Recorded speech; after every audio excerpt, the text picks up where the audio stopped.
Veteran actor Ronaldo Valdez, pumanaw na.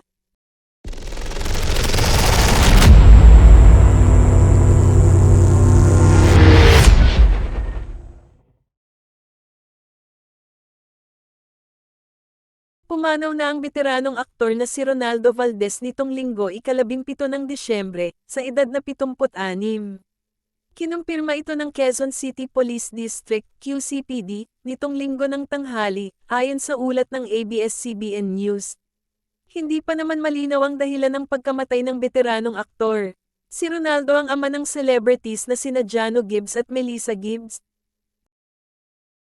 Umusbong ang karera ni Ronaldo sa show business noong mid-1960s matapos daw siyang madiskubre ni Comedy King Dolphy.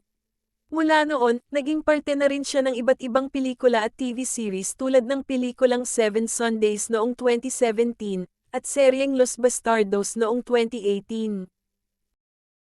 Nakilala rin siya bilang unang Filipino colonel ng fast food chain na KFC. Huli siyang napanood sa telebisyon bilang Lolo Sir sa seryeng Too Good to Be True kasama sina Catherine Bernardo at Daniel Padilla noong 2022. Rest in peace, Lolo Sir.